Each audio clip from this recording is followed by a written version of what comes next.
What's up? I'm your DJ this evening. I go by DJ B. We have a great show for you today. We got Bethel the stylist, Mahogany the author, and I want y'all to give it up for the host and my sister, Chanel Spivey. Welcome, I'm Chanel Spivey. Today's theme is You Are a Queen.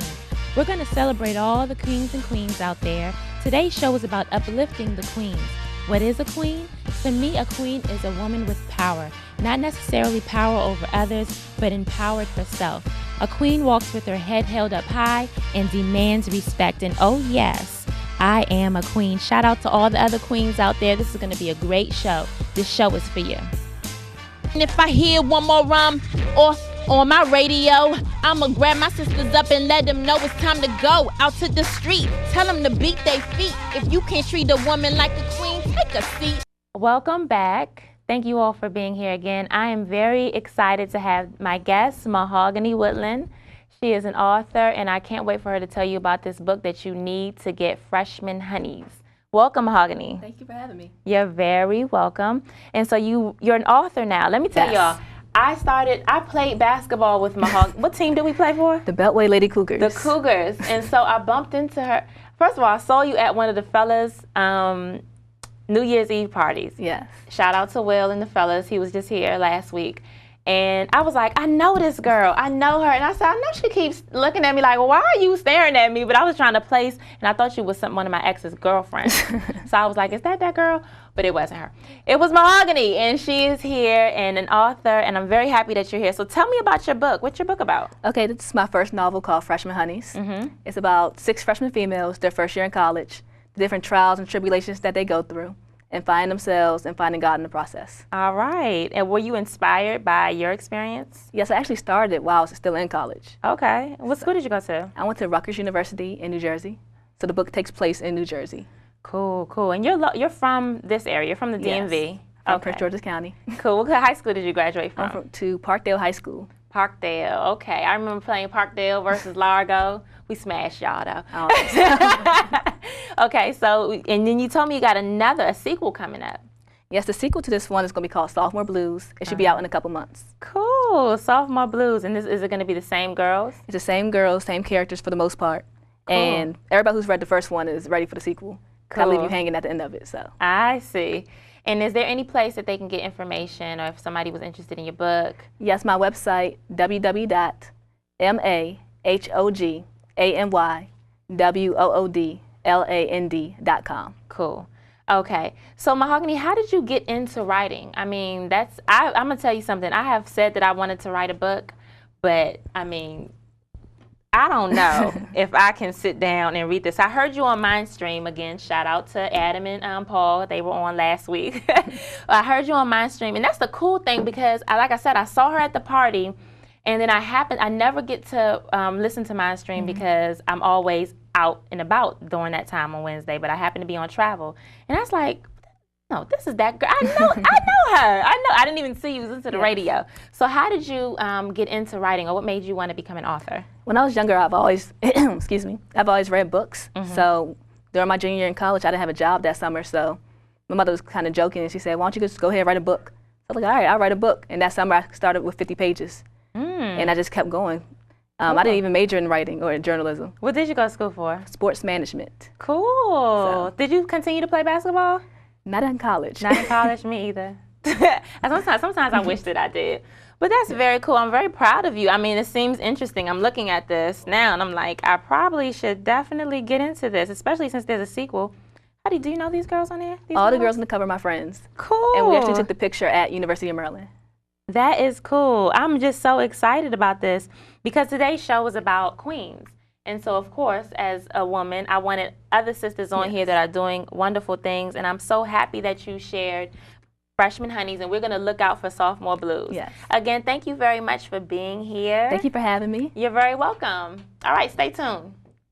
What's up, young world? This is Brian Hampton with the Lifestyle Entertainment Report. And how can we talk about queens and music and not mention Lauryn Hill and Queen Latifah? Lauryn Hill is the definition of queen. She's from South Orange, New Jersey, and began her music career with the Fugees.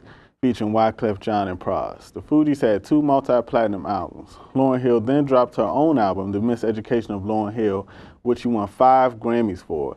This was the iconic album for hip-hop, not just for female hip-hop artists. Lauryn Hill did not choose the traditional route as many female rappers talking about sex or radical feminism. Lauryn Hill covered social issues, love, female empowerment, etc. I believe Lauryn is so successful because she's genuine, she's herself, and so many females can relate to her, more than any artist then and now. She took a break from music. In her words, fantasy is what we want, but reality is what we need. Lauryn fired her management company, feeling that they were trying to control the music. During her hiatus, she raised 5 kids and is toured overseas, though she's currently now on the Rock the Bells tour, which is coming to the DMV August 29th at the Merriweather Post Pavilion. I'm sure that'll be an event that'll be sold out. Miss Hill is currently working on a new album that's going to be more anticipated than the Shanae and Wanda movie. Oh my goodness. On her website, Lauryn-Hill.com, she has her upcoming tour dates and her music. Lauryn is a queen because she never compromised her artistry for music industry standards. And you can play her music in front of your parents. I mean, honestly. The next queen is the original queen, Queen Latifah. She's from East Orange, New Jersey. Jersey's definitely showing up this episode.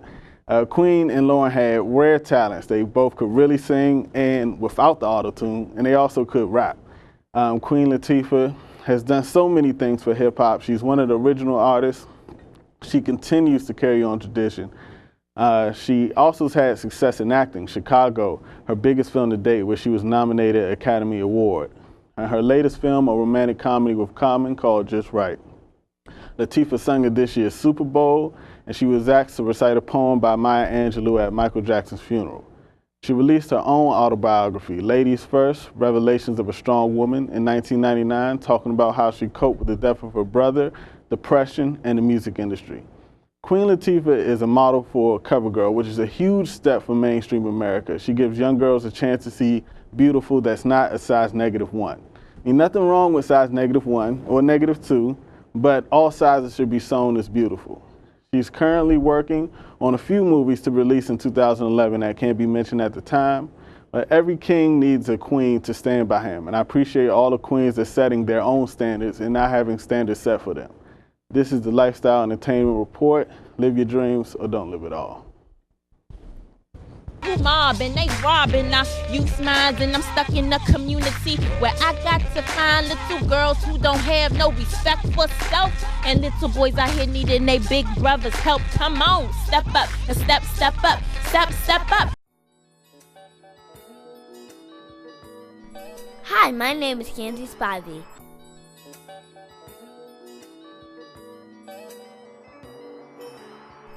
We went to the library every single day.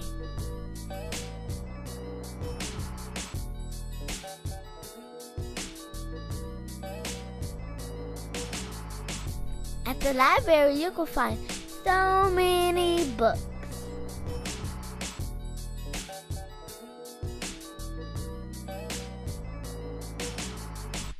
I can get a DVD if I read 2 books.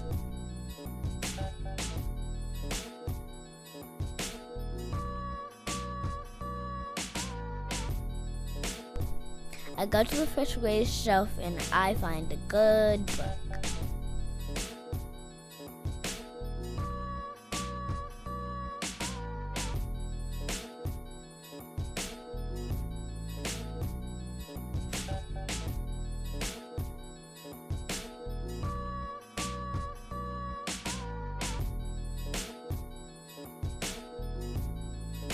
I'm gonna be ready to go to 1st grade.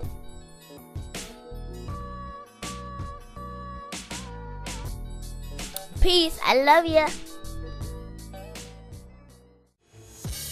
You may write me down in history with your bitter, twisted lies. You may trod me in the very dirt, but still like dust, I'll rise. Does my sassiness upset you? Why are you beset with gloom? 'Cause I walk like I've got oil wells pumping in my living room. Just like the moons and like the suns with the certainty of tides, just like hope springing high, still I'll rise. Did you want to see me broken? Bowed head and lowered eyes, shoulders falling down like teardrops weakened by my soulful cries. Does my hardiness offend you? Don't you take it awful hard, 'cause I laugh like I've got gold mines digging in my own backyard. You may shoot me with your words, you may cut me with your eyes, you may kill me with your hatefulness, but still like air, I'll rise. Does my sexiness upset you? Does it come as a surprise that I dance like I've got diamonds at the meeting of my thighs? Out of the huts of history's shame, I rise. Up from a past that's rooted in pain, I rise. I'm a black ocean, leaping and wide, welling and swelling. I bear in the tide, leaving behind the nights of terror and fear. I rise into a daybreak that's wondrously clear. I rise, bringing in the gifts that my ancestors gave. I am the dream. I am the hope of the slave. I rise, I rise, I rise. Ladies, ladies, ladies, make your way to the floor. He's slipping and he tripping, he won't see this no more. Tell him who you are, tell him that you a star, and throw him the peace sign from the rear view of your car. Okay, welcome back. I have Bethel Solomon here, and she's going to show us some of her beautiful designs. This episode is about queens, and you are a queen. Thank you. I don't know what you were talking about that day. We were on Mindstream. I met Bethel on Mindstream a while ago. But the last time we were on Mindstream, she was saying something, and I was like, yes, you all know I'm so fired up and passionate. I had lost my words. So Bethel is a queen, and she's going to show us some queen collection stuff. This is beautiful. This is really beautiful. And you designed this yourself? Yes. This is, I'm going through like kind of an African fabric. This is actually a shirt. The one I'm wearing is one I made for myself on my birthday. Cool. And I'm going through an African theme this summer. And they're both jersey knit, so they're very breathable. They're very easy. You won't sweat too much. You won't feel too hot. And this is just like a one-sided, one-shoulder dress. And it has like this little detail of rope on the side. And you can pair it with the bronze. You could wear it as a shirt. You can pull it up a little bit. That's the great thing about jersey, is that you can, make it smaller. You can do whatever you want to it. Cool. And this is like a little half top with a braided collar. And you could wear this as is, or you could pull this down and cover your stomach up. So if you like to, be a little extra, show the stomach out, it's all right. It's summertime. You can do what you want to do. Or you could wear this with shorts, with leggings. A lot of options here, but this is like my summer collection, and this is like the theme I'm going with. A lot of African fabrics, and kind of goes with the queen theme because Ethiopia all day, girl. So yeah, that's beautiful. How did you get into design? I mean, how were you? Let me tell you something. I bought a sewing machine. I started taking sewing classes at DC Sewing Lounge. They offer free classes, right? So far, I have mastered making a pillowcase and a drawstring bag. And that's all. So how did you get into? That's good work. And my pillowcase is jacked up, but it's okay. How did you get into? How did you learn how to do this? Because it's so perfect. The stitching is everything. Mine's is like all I had to do was go straight. One great note is I found invisible thread. Okay. So you can't see a lot. Oh, okay. That's the greatest thing about invisible thread. But I got into this I used to draw designs when I was in elementary school, and it kind of just transcended into middle school. And then when I went to high school, I actually took my first sewing class. Shout out to Miss Lee. And I learned a lot about making things my own. I used to take shirts and cut them up, make them tighter, make them off the shoulder. And then I just started thinking more and more out the box. And until more recently, a lot of my coworkers at my job, WPGC, they were influencing me to, push my designs out and work more this summer. So I've gotten a lot of inspiration from them. So they just pushed me to do more and more. Sure. So, yeah. So what do you do at WPGC? That's right. I actually work on the promotions team, and we do a lot of, concerts and events. And you can visit us at wpgc.radio.com, and you can check me out. I have a fashion blog on there. So if you go to Aladdin's page or Angie Corley's, you'll see Black Thought Bee, and that's most of the fashion articles that I write. Cool. Yeah. Well, that's awesome. Now I know you have a beautiful model here. And what's she wearing? Skylar Ray, who's actually a coworker of mine from WPGC. This is her birthday dress. I actually made this for her a couple weeks ago. Oh, wow. I'm actually a stylist as well, so I do a lot of vintage shopping. It's a corset top that I got from a vintage shop out in Silver Spring, and I just made the dress all around that corset. I went kind of for a 20s theme. It's like a jersey. Again, jersey's like my favorite fabric.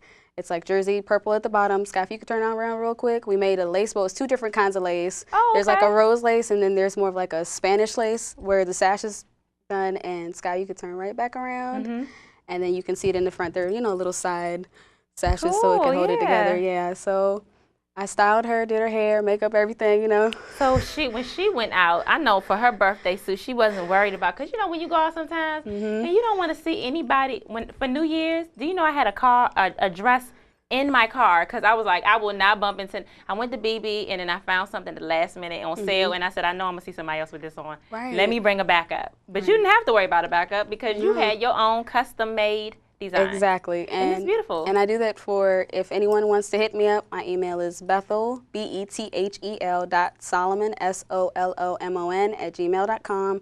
You can just hit me up with your sizes. We can talk about your personality, what you like. She came over, I sized her, I fitted her, and we went with her personality too, because she's always trying to take it to the next level. She wanted to be very, sexy, and she wanted to be really different for her birthday. So that's what we did. So and it came out great. Yeah, it's really cool. cute. Well, thank you so much for bringing this. I wish you the best. I know you're going to New York, right? Yes. What's going down in New York? I'm gonna go into school out in NYC, and I'm actually trying to pursue my fashion career and see if I can get into the scene and keep working on my designs as well, and keep my craft getting better and better. So. I wish you the best. I know you're going to do well. Our last show was about dreams and inspiration and following your heart. I wish you the best, because that's a big step, the Big Apple. But it seems exciting. It is very exciting. So can I come visit you? Oh, girl, yes. Girl, you better come visit me. I want to come visit you.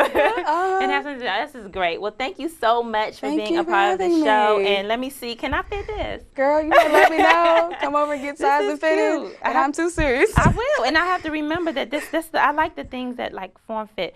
Because I suck it in, and I just try. Yeah, we're gonna work on that. Talk about that. Thank you very much, Bethel Solomon, another queen, and we'll be right back to you. Stay tuned.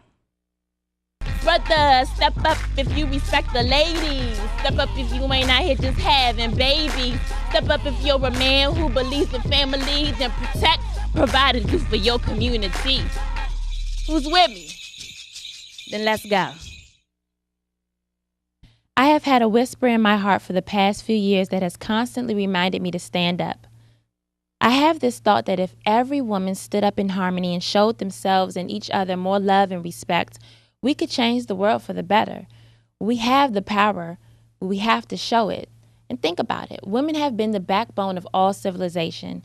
When the English arrived in Jamestown, they foolishly came with all men, and no wonder they barely survived. Women were needed to maintain the dealings for the everyday life. They were needed to plant seeds for the new season and to plant seeds for years to come. And in the 300-plus years of slavery, women, our dear women, black women, were raped and were mostly valued for their ability to increase the slave labor force. There were no African families. Children were sold off from their mother to new slave owners. And of course, our white sisters did care, but what really could they do? Women have always been considered second-class citizens. Back in the colonial period, women were subordinate to their husbands and were just expected to raise the children. That was considered law. The men of that period said God wanted it that way. Men have been granted supremacy over women even in the Bible. In 1 Corinthians chapter 11, verses 8 through 9, for the man is not of the woman, but the woman of the man. Neither can the man be created for the woman, but the woman was created for the man. See, men have always used religion to hold power over women, and for centuries still. But wait, in the words of Sojourner Truth, where did your Christ come from? Where did your Christ come from? From God and a woman. Man had nothing to do with it. Sometimes I wonder, where exactly does the term Mother Nature even come from? Mother Earth, where does that come from? Not Father Earth, but Mother Earth. Wikipedia says Mother Nature is a common personification of nature that focuses on the life-giving and nurturing features of nature by embodying it in the form of the mother. Images of women representing Mother Earth and Mother Nature are timeless. In prehistoric times, goddesses were worshipped for their association with fertility. Wow.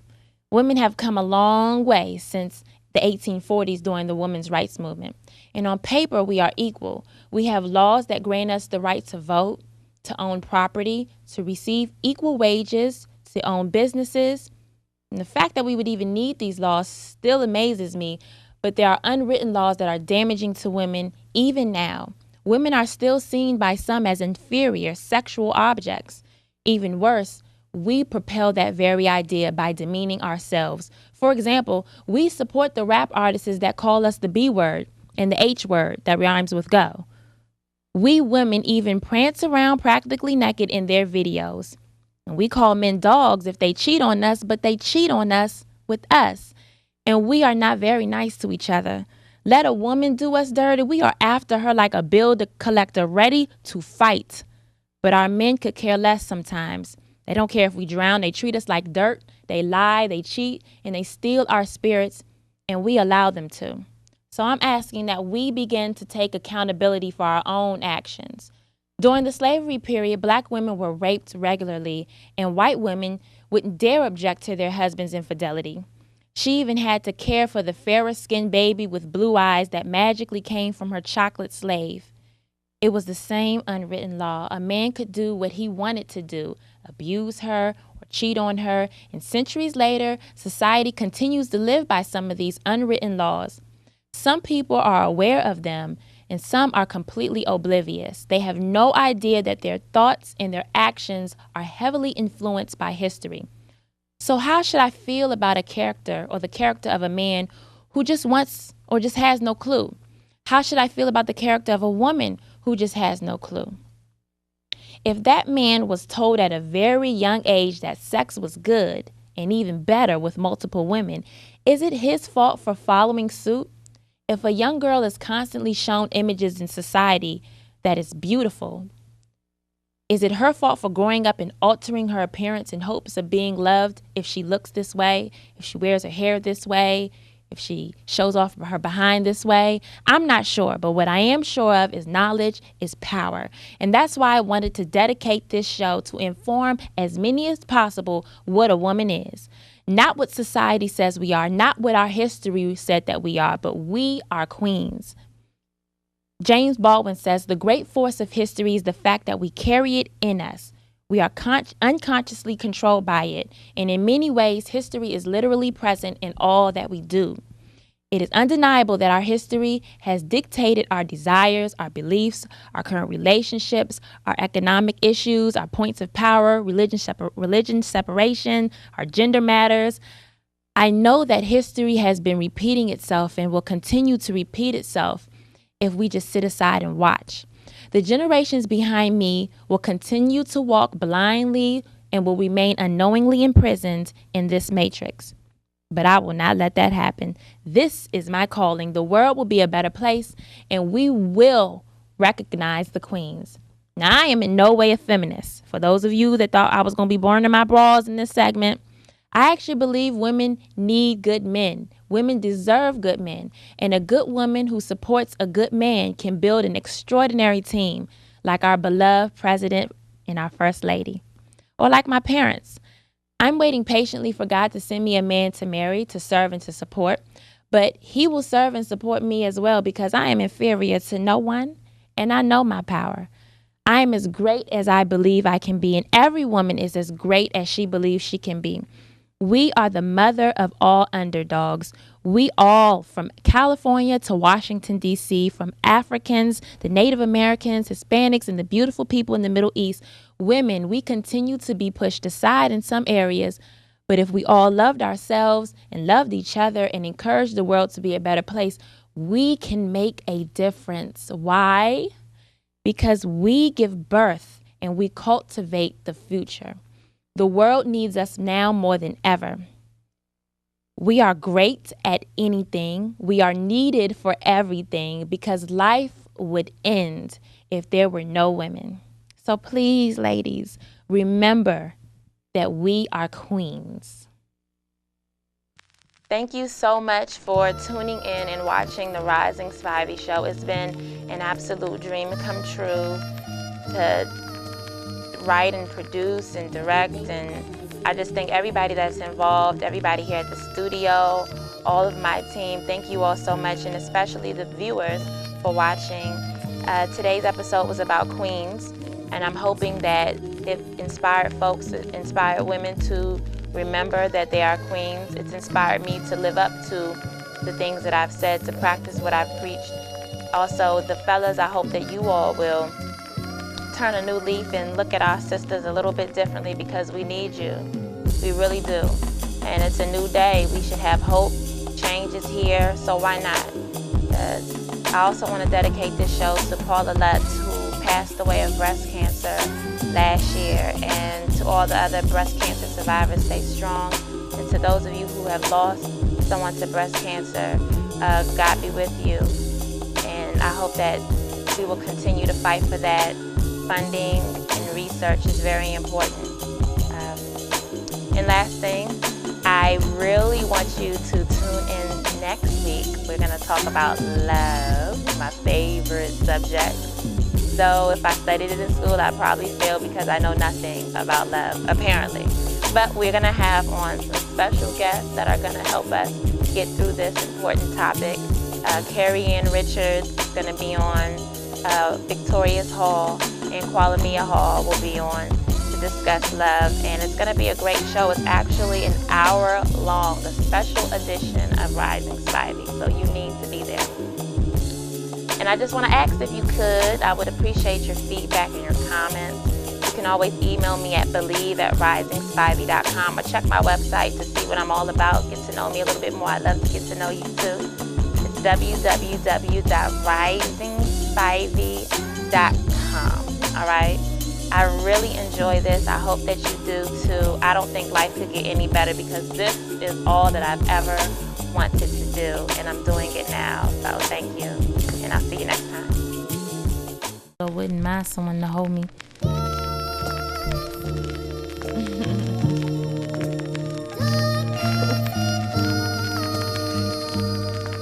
Yeah.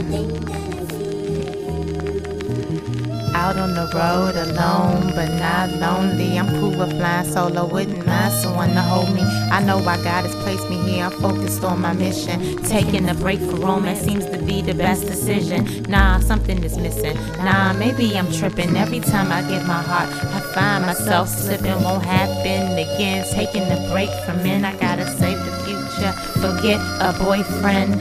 My biggest distraction has always been them. I gotta focus right now if I'm ever gonna win.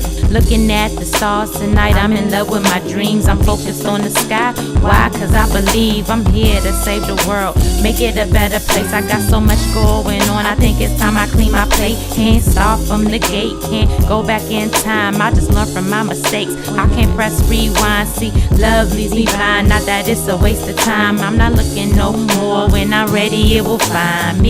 But in the meantime, I'm on my grind, that's where I'll be. Sick of love songs, I've been killing myself softly. The world is mine, make that the galaxy, and it shines on me, and it shines on me.